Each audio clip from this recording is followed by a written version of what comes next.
Scope of agronomy.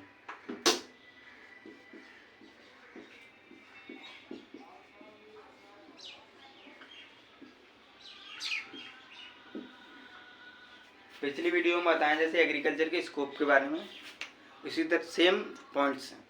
बस हम define करते पहले इसको, मतलब क्षेत्र क्या है। क्षेत्र से जानने से पहले हमें समस्या दूर करनी है भारत के खाने की।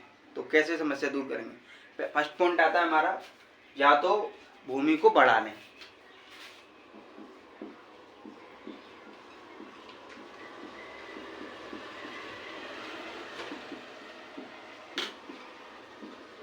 या सघन खेती करें।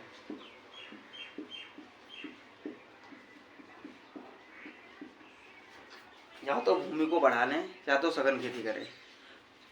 तो भूमि को बढ़ाना तो नहीं संभव है, वो पॉपुलेशन के साथ भूमि कम होती और जा रही है, इसलिए हमें सघन खेती अपनाना जरूरी है। सघन खेती से ये काम सारे हो जाएंगे। फर्स्ट पॉइंट आता है हमारा, मनुष्य की सब मूलभूत आवश्यकता, मनुष्य की 3 मूलभूत आवश्यकताएं। पहली भोजन, दूसरी वस्त्र, तीसरी मकान। इन्हें आवश्यकता की पूर्ति करने के लिए जो भी क्रिया की जाती हैं उसे क्षेत्र कह सकते हैं। अब मकान, भोजन के लिए हमें पहले अन्य समस्या का समाधान करना है। अन्य समस्या का समाधान पहला पॉइंट हो जाएगा हमारा स्कोप में, अन्य समस्या का समाधान।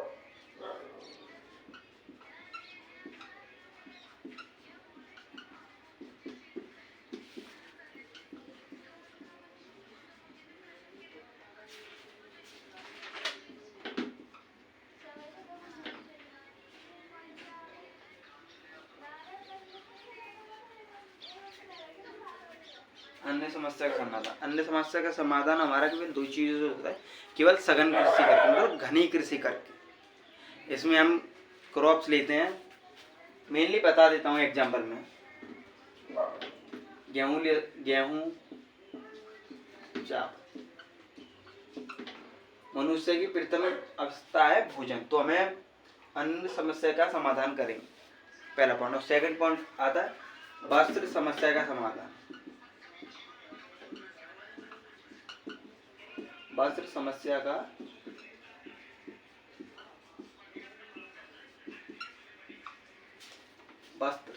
समाधान। वस्त्र समस्या का समाधान कैसे करेंगे? ये भी सघन कृषि से होगा, पर वस्त्र समस्या का समाधान हम ओनली 2 क्रॉप से कर सकते हैं, जूट और कपास। कपास को इंग्लिश में हम कॉटन बोलते हैं, इसे जूट ही बोलते हैं। कॉपस का बॉटनिकल नेम है गोस्पियम स्पीसीज, और गेहूं का बॉटनिकल नेम है टेट्रिकम एस्टिवम, और चावल का है ओराइजा सटाइवा। अब थर्ड पॉइंट आता है हमारा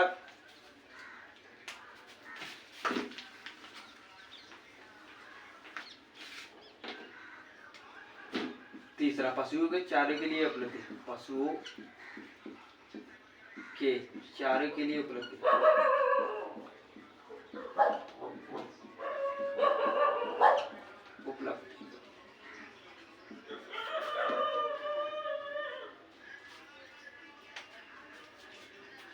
काफी टाइम से हम पशुओं को पालना स्टार्ट करना, स्त्री से लेकर अब तक पशुओं को पालना। पशुओं से हमें 2 चीज़ों से का फायदा होता है, तो मीट प्रोसेसिंग, मीट मतलब मांस पालन और मांस प्रोडक्शन कह सकते हैं, और दूसरा पशुपालन मतलब दूध प्राप्त होता है। 2 चीज़ें प्राप्त होती हैं हमें पशु पालने से, एक तो मांस और दूध, इसकी प्रोडक्शन करते हैं हम। तो पशुओं को पालने के लिए हमें इससे चारे की जरूरत है, तो चारे की उपलब्धि के लिए हमें सघन कृषि करना ही जरूरी है। क्या करते हैं? सघन कृषि। सघन कृषि में हम इनके लिए मेनली रूरल या विलेज लैंग्वेज में हम बोलते हैं चरी और घास कह सकते हैं, और राई, एक राई होती है, वो भी चारों के लिए मशहूर है। फोर्थ पॉइंट आता है हमारा स्कोप में, एग्रोनॉमी, स्कोप ऑफ एग्रोनॉमी, सस्य विज्ञान का क्षेत्र। फोर्थ पॉइंट आता है हमारा बेरोजगारी का समस्या में समाधान। फोर्थ पॉइंट, बेरोजगारी की समस्या का समाधान।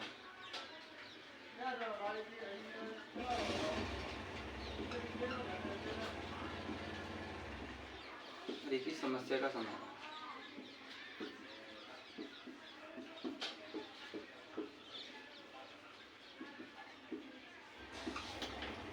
बेरोजगारी की समस्या में समाधान, किसान खेती करेगा तो उसके पास इनकम आएगी डायरेक्ट। इनडायरेक्ट कैसे आएगी? किसान अपने आप तो नहीं बेच लेगा, घर तो घर पर रखकर नहीं बिकेगी भाई, मंडी ले जानी पड़ेगी तब बिकेगी। मंडी में आड़तीय होते हैं और लोही या कुहर होते हैं, मोहिनी ऐसे कुछ करके होता है। टोमेटो को बुढ़िया लुहार या कृषि उपज के बड़े खरीददार कह सकते हैं। तो दो तरीके से कह सकते हैं, इन केवल बेरोजगारी की समस्या था ना हमारे यहाँ, दो तरीके से किसान को इनडायरेक्ट लेते हैं आड़तीय, मतलब मंडी में जो खरीदते हैं उनका माल, उन्हें आड़ती कह सकते हैं, या कृषि उपज के किसान। और पॉइंट आता है हमारा फिफ्थ पॉइंट। फिफ्थ पॉइंट में आता है अन्य उद्योग के, नहीं, फिफ्थ पॉइंट में राष्ट्रीय आय में वृद्धि।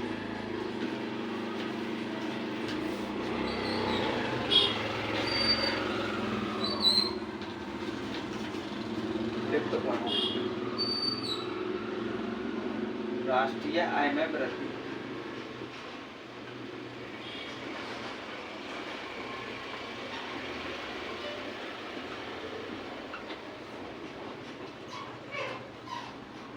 फसल उत्पादन कृषक आय में वृद्धि करता है। फसल उत्पादन कृषक आय में वृद्धि करता है, मतलब किसान फसल को बेचेगा तो उसकी इनकम आएगी, तो उच्च स्तर पर राष्ट्रीय आय में वृद्धि मानी जाती है। मतलब किसान ने अपना जो भी गेहूं, चावल, गन्ना कुछ भी बेचेगा तो वो उच्च स्तर पर राष्ट्रीय की इनकम मांगनी जाती है, और एक तरीके से कर लेकर भी इनसे वसूल करते हैं राष्ट्रीय आय में वृद्धि।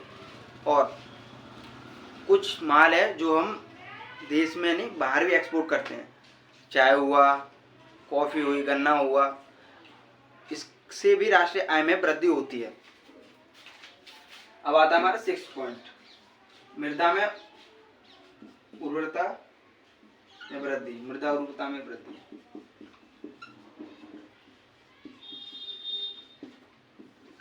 मृदा की आजकल फर्टिलिटी घटती आ रही है, क्योंकि फर्टिलाइजर यूज कर करके और उस पर एक ही क्रॉप उगाने से उसकी फर्टिलिटी घट जाती है। इसलिए हम ना फसल चक्र उगाते हैं, मतलब क्रॉप रोटेशन। क्रॉप रोटेशन से क्या, हम हर बार अलग क्रॉप्स को लेते हैं सीजनल, सीजन के हिसाब से।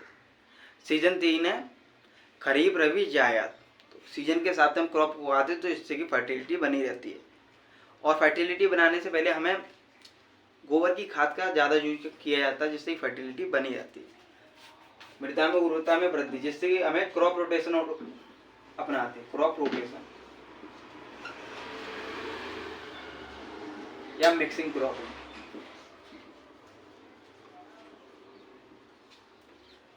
मिक्सिंग क्रॉपिंग का अर्थ है सभी कुछ, जैसे कि गन्ने की खेती में हम गेहूं भी कर सकते हैं,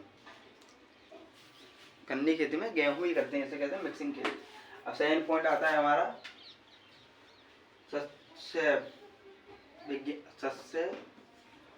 उत्पादन, अन्य घरेलू आवश्यकताओं की पूर्ति। सस्य विज्ञान अन्य घरेलू की आवश्यकताओं की पूर्ति भी करता है, जैसे कि हमें सब्जियों की जरूरत है तो हम सब्जी भी जाके ले आते हैं, हमें गेहूं की जरूरत है हम खेत से प्राप्त कर लेते हैं। तो ये सस्य विज्ञान की हो जाएगी। अब लास्ट पॉइंट आता है हमारा विभिन्न पर्यावरण कारक। विभिन्न पर्यावरणीय कारक जैसे जलवायु, मृदा, जैसे जलवायु, मृदा, खेती की तैयारी, उन्नतशील जाति, वैरायटी, मतलब इम्प्रूव ऑफ वैरायटी, मतलब अच्छी वैरायटी। वैज्ञानिक क्या करते हैं, एक क्रॉप को लेकर दूसरी क्रॉप के क्या क्रॉस करवाते, उससे क्या हमारी नई वैरायटी रिलीज होती है। बुवाई का तरीका, बुवाई का अच्छा तरीका अपनाएं। कृषि तकनीक आदि फसल की उपज का प्रत्यक्ष प्रभाव डालता है, मतलब डायरेक्ट प्रभाव डालता है। अतः इन का उचित प्रबंधन करके में वृद्धि का कर सकते हैं। तो डेफिनेशन भी बता दी हमने आपको और मीनिंग भी और स्कोप के बारे में। और अगली क्लास में तो मैं एग्रीकल्चर की इम्पोर्टेंस और एग्रोनॉमी के इम्पोर्टेंस के बारे में बताएंगे। और ज़रूरी बात, पिछली क्लास में आपको एग्रोनॉमी के सिलेबस के बारे में बताएंगे, आपको क्या क्या पढ़ना है इस फर्स्ट सेमेस्टर में। UGR10 फर्स्ट सेमेस्टर, सॉरी आपको बताना भूल गया, फर्स्ट सेमेस्टर। अगर आपको वीडियो अच्छी लगी तो अपने दोस्तों को शेयर करें। कोई भी नया दोस्त देख रहा है मेरी वीडियो तो सब्सक्राइब करें प्लीज़।